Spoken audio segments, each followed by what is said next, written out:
Welcome, I'm Charles Ayete. Government will borrow a little, about 4.5 billion cedis as fresh funds in the second quarter of this year to finance part of its budget. That's according to its issuance calendar. This will, however, be higher than the 3.78 billion cedis borrowed in the first 3 months of 2020. Charles Nancy-Aboa has more in this report.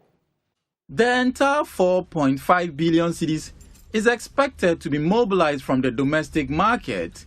In all, government plans to issue a total amount of 24.69 billion cedis, of which 20.10 billion cedis is to roll over maturities. Chunk of the monies to be borrowed will come from the 91-day and 182-day treasury bills, whilst the 3 and 6 months bill will be issued weekly.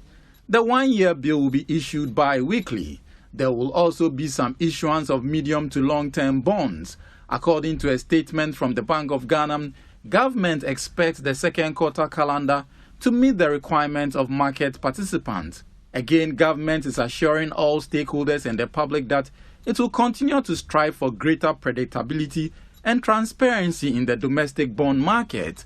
As of December 2021, government debt stood at 358.1 billion cedis.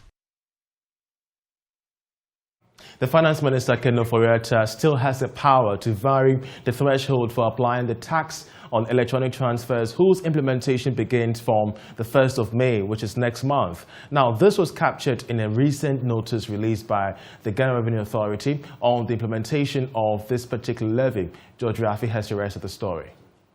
This was highlighted as part of the notice that the Ghana Revenue Authority sought to explain to the public that transfers coming from an individual's bank account will be subjected to a threshold that will be taxed, but determined by the Finance Minister, Ken Ofori-Atta.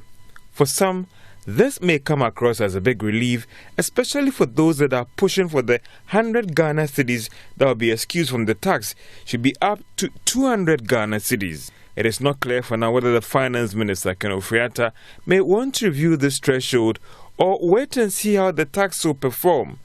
The Deputy Minister of Finance, Dr. John Kuma, has announced that government has revised its expected revenue from the levy by the end of this year to 4.5 billion Ghana cedis, from the initial 7 billion Ghana cedis. The Ghana Revenue Authority has also announced that the tax will take off from the beginning of next month and to charge 1.5% of the electronic transfer done at each time. It will also cover transfers from bank accounts to mobile money accounts, as well as mobile money transfers done between accounts on the same electronic money issue. The Ministry of Trade and Industry says it is taking steps to introduce regulations for cement manufacturing in Ghana. The Deputy Minister in charge of Industry, Michael Tribefi, says this will ensure improvement in standards of cement products. He spoke at the launch of a partnership between cement manufacturer CMAF and the Kumasi Technical University, of which Nana Yaojima has more in this report. Some of the cement manufacturers are not. According to the Deputy Minister, regulating the cement industry will ensure sector players uphold standards. Though some activities of the industry are under regulation, there is need for holistic regulations. Mr. Tribefi says the goal is to ensure production of quality products to positively affect building in the country. A foreigner or Ghanaian can just say that, oh, I'm starting cement manufacturing. Let me just write to Ghana Standards Authority or go to EPA and take permit. That's all. Others are only taking interest in doing quantity or doing a lot and selling it cheap without taking so much interest in quality. So that's how come we are trying to look at coming out with a specific regulation to regulate activities. It is identified that poor knowledge of cement products by artisans have often caused failure of cement works. Joseph Kobna Abu is head of marketing at CMAF. People think cement is cement, but we have different grades, different quality, and different types of cement that is available to use. So this training will help the customers or the masons to be able to identify and apply the right method which is to be used for them to get better results. On Mondays, as a technical university, is to train among others. The Kumasi Technical University is finding ways to address issues of cement failure in the construction industry. The Alliance for Excellence Partnership with cement manufacturer CIMAF will train 4,800 artisans in the next 4 years. Dr. Smart Sapon is head of Institute of Research, Innovation and Development at KSTU. This relationship with CIMAF covers 4 focus areas. One is what would train about 1,200 cement user artisans every other year. We are looking to do this for the next 4 years, and 1,200 of master craftsmen in cement using would be trained. We know, yes, they have some level of training, but we believe that with the changes in time, with the modern ways of doing things, with the rate of construction failure, we need to bring them back to the university to be retrained on how things should be done properly, and then how the various grades of cement can be used to enhance construction integrity. For JoyNews, Nana Ojima reporting. Well, a few days to Easter celebrations, and already revelers are exploring destinations to spend the holidays with friends and family. This year's festivity means a lot for domestic tourism, as it is the first to be held devoid of COVID-19 restriction in 2 years. We know a major festival on Easter, which is the Quilf Easter Paragliding Festival, has been launched. This time around, the festival has been strategically placed to create more jobs and profits for players in the entire value chain. Joining me to discuss are Kofi Kakra Kusi, the Deputy Head of Communications at the Ghana Tourism Authority, Alisa Osea Samoa, President of the Tour Operators Union of Ghana, and Dr. Edward Akanyamike, who joins us virtually. He's the President of the Hotels Association of Ghana. Gentlemen, lady, grateful to have you on the show. I can see, you're very much endowed in the Beyond the Return. Now we have the Destination Ghana initiative. Right. But of course, we're seeing the Ghana Tourism Authority initiate this entire festival. What do you hope to achieve, and what's going to be special about this year's event, especially one is the first to have happened in 2 years after COVID restrictions? Yes. Charles, thank you very much. Let me give a big greetings to my Honorable Minister for Tourism, Honorable Dr. Ibrahim Mohammed, and also my Chief Executive, Mr. Kwesi Agyemang, not forgetting the Deputy Minister, Honorable Marco Krekumante. Charles, the tourism industry in recent times, since the restrictions were lifted, even before the restrictions were lifted, we had a boom of domestic tourism. And as we have opened, the President, His Excellency Nana Addo Dankwa, has opened up, we are expecting to have a lot more in terms of domestic tourism. You see that sometime last Sunday, on the 10th of April, His Excellency opened what we call the Destination Ghana project. Of course, this is a project, of course, that dovetails into the Beyond the Return and Year of Return. It's a follow-up. And dovetailing that into our domestic setting in terms of our domestic tourism, what we're doing is that the government has earmarked some tourist sites that would also be brought to, it will be brought to that international standard. $25 million is being pushed in there to renovate and refurbish some of the tourist sites that are not up to standard. And then also, of course, domestic tourism is something that is mostly very important to the tourism industry. The reason being that when COVID blew up, you realize that we couldn't travel to anybody's country. So obviously it means that we have to make our own better than going to the white man's land and seeking for greener pastures. So this initiative goes a long way. That is why we have the Experience Ghana, Share Ghana campaign, also part of our See Ghana, Eat Ghana, Wear Ghana, and Feel Ghana campaign. Indeed. So, and of course, I even saw the virtual See Ghana campaign during the heat of COVID, where people could, at the touch of their screen, explore various destinations for themselves. Absolutely. And at the Ghana Tourism Authority. But walk us through the paragliding event. What's going to be special about this year's event? This year's event is going to be very special. For 2 years, people haven't been able to go to Kwawu. So this year, what we're doing is that we have brought a little bit of changes.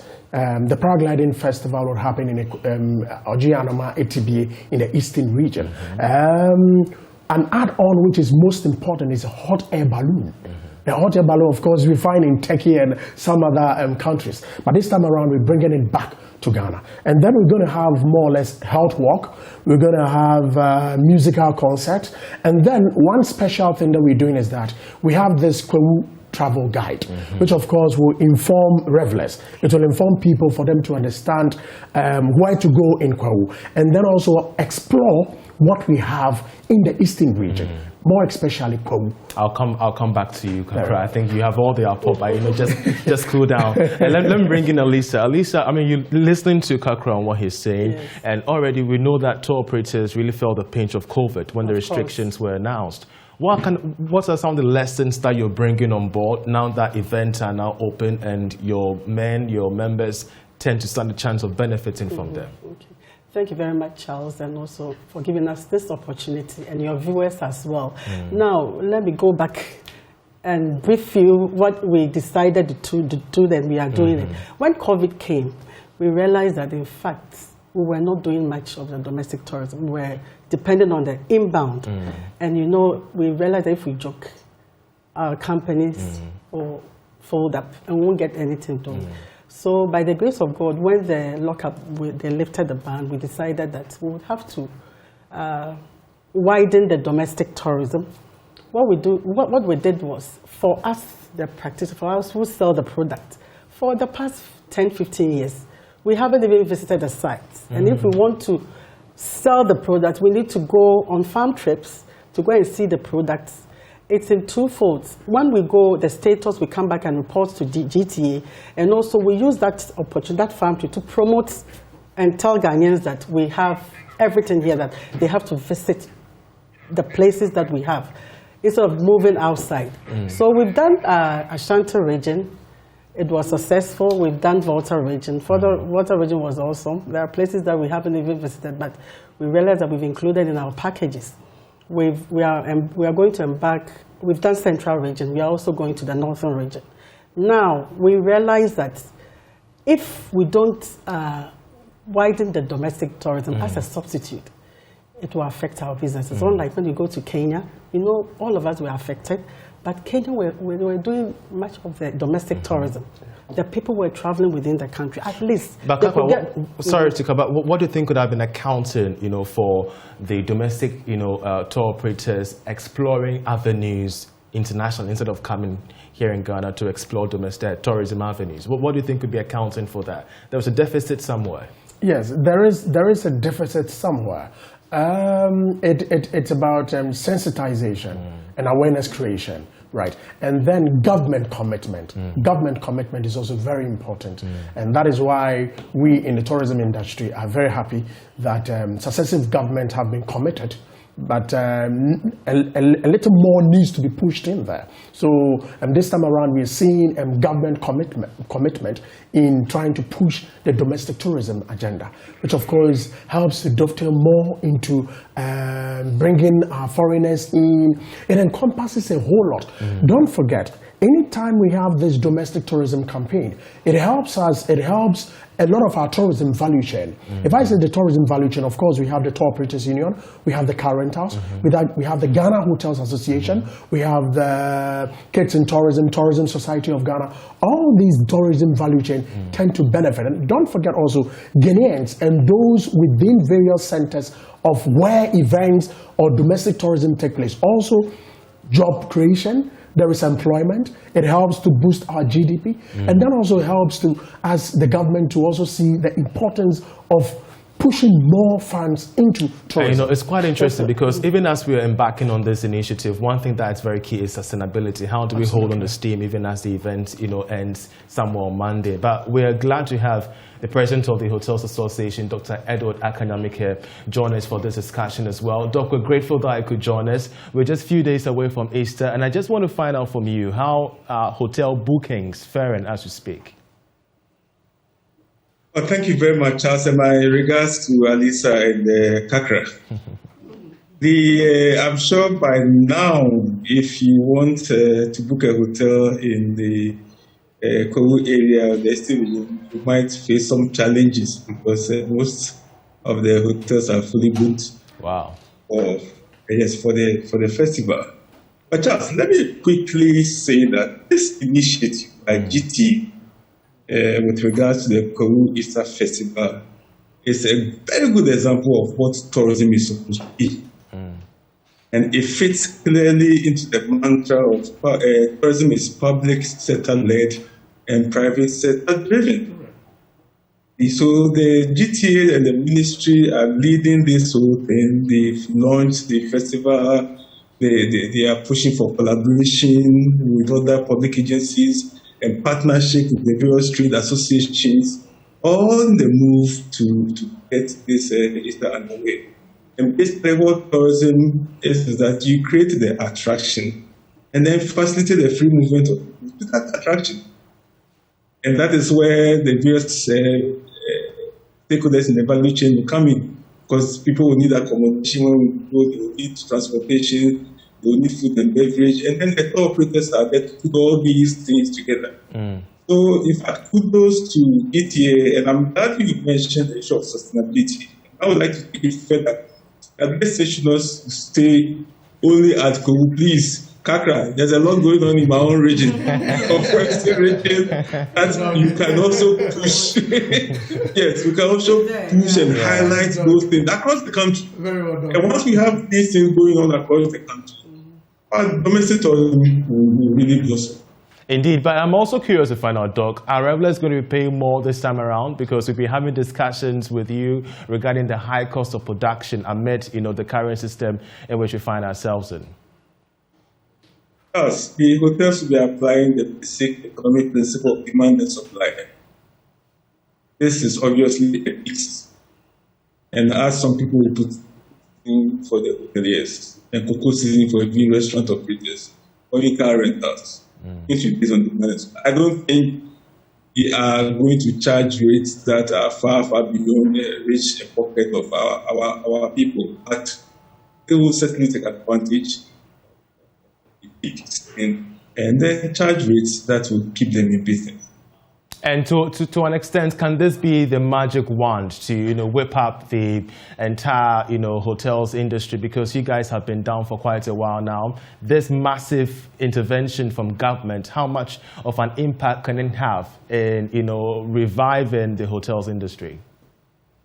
Charles, this thing has been going on for some time. It's only covered with suspending the Koru Festival for the past 2 years. And also remember that the president launched the domestic tourism promotion, which has started this whole thing about getting or having an interest in domestic travel. So indeed, something has been going on. And you can even see the lot of partnership and collaboration going on, all to feed into the domestic effort. So yes, for me, the Koru Easter Festival is a case study for us with regards to promoting tourism. And if we stay in that passion, stay in that heat of ensuring that this thing succeeds and we replicate it in other parts of Ghana, the sky will be the limit for the industry. Indeed, Kakra, I'll come to you on that, how we can replicate it across the several regions. But of course, Alisa, you want to respond to what he's saying? Yeah, I'm going to buttress what Doug said, that is why I want to sit on your platform and tell Ghanaians that they should deal with the tour operators. Because you mentioned the hotel rates and all that. We have spoken to the stakeholders. You know what? We get the business. We segregate. When we get the business, hotel will come in, tour guides will come in, car rental will come in, and other people. So we negotiate with the stakeholders. Of course, the Koru, for example, we have negotiated with the hotels. And our members are doing packages. Now it is full. I'm trying to do an overnight. I can't even get the hotels, but I'm trying to do a day return for some of my church members. So it is better you deal with the tour operators. When you do that, you get good package, and of course an affordable package, affordable rates. Then when you call the hotel, they will have their rates for, even though if it's not a rack rate, we have negotiated the rate for Ghanaians to be able to, an average Ghanaians to be able to travel. Indeed. For example, when the president, they went to London, and we thanked our GTA boss and our minister, Dr. Awal, some of our members joined them for the initiative. Yeah, that's good. So you really play a key role in this. Exactly. We partner with Ghana Tourism Authority. Great. So Kakra, how do we replicate this initiative across all 16 regions and not necessarily Kwewu every Easter? Yes, very well, bro. As a matter of fact, that is one of the main reasons why under the auspices of the Minister, Honorable Dr. Awa, and then the Chief Executive Akwesi Agyeman, Experience Ghana, Share Ghana agenda was brought in. Now, what it means is that our various festivals across the length and breadth of the country, before the advent of COVID, what we were doing was to involve them in the Experience Ghana, Share Ghana campaign. It used to be See Ghana, Eat Ghana, Wear Ghana, and Feel Ghana campaign. So you realize that we had not left the regions out at all. It is still ongoing, and once we have decided to rejuvenate domestic tourism, we expect that we would be able to get some of these events across the country involved so very strongly. For example, as part of Beyond the Return, in December, we had various lists of events and activities, and they cut across the various regions. For example, we had some in the northern region, eastern, western. It was all over, split all over. So you realize that December in GH has come to stay, which of course helps us to celebrate Christmas. And in celebrating Christmas, we're able to generate $3.3 million into the economy. If I say that as part of the year of return, Beyond the Return was about to come in coverage track. But in as much as coverage track, we have backtracked, and then we are seeing how to be able to put things in place in order to put into full gear. That is how come the president has this Destination Ghana project, which of course is going to help to boost domestic tourism. Indeed. In 30 seconds, Alisa, I was quite intrigued by your statement, Alisa. But what about the centralization of contacts? If people want to reach tour operators in Ghana, what's that centralized point of contact that they can reach? Well, we have a website, and it's www.ga.org. We are on Facebook, Tour Operators Union of Ghana. We are on Instagram, Tugatu. All right. When you type Tugatu. That's great. But you mentioned a challenge that I will chip in just for 1 minute. You know, I would also have our government side here that they should encourage people to do their tours through tour operators, because you will have even your media running tours, and it's a problem. So if they can partner, if they are doing tours and they partner with a tour operator, we don't have a problem. All right. So it's a concerted effort. Yeah, exactly. When you go to Dubai, you have to deal with DMC. You can't do tours without DMC. So we also Kakra, Alisa, we're grateful that you could join us. Thank you. We'll catch you at Kwewu, on Friday and on Monday as well. Course, we're grateful that they could help us, understand things better regarding preparations ahead of the Easter festivities and the Destination Ghana program. We're also grateful to Dr. Edo Akanyamke, who joined us virtually, President of the Hotels Association of Ghana. Well, you're still watching The Marketplace. Let's now bring you a report on the Ghana Beverage Awards. Take a look. The event seeks to encourage local beverage companies to contribute to the economic development of the country while accommodating beverages of foreign origin to attract foreign direct investments.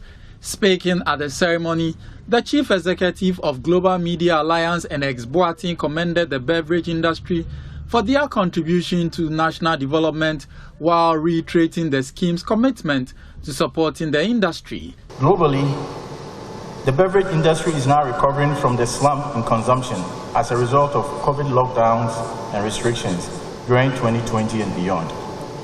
In spite of the supply chain disruptions that emerged as a result of lockdowns, the industry appears to be rebounding. During the lockdown, some players in Ghana's beverage space showed their innovativeness when they were able to modify their assembly lines to fill the much-needed requirement for sanitizers. This helped the nation meet its demand for sanitizers when other so-called advanced countries were experiencing severe shortages.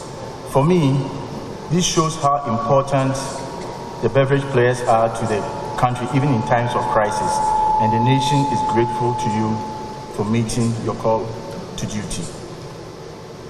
After lifting and relaxation of restrictions, we have seen a resurgence in consumption across all beverage categories as friends and families get together. Ceres Fruit Drink was named Fruit Drink of the Year, while Verna was adjudged Water of the Year and Guinness Ghana Breweries won the Beer of the Year award. Other winners were Coca-Cola, which was named the Carbonated Soft Drink of the Year.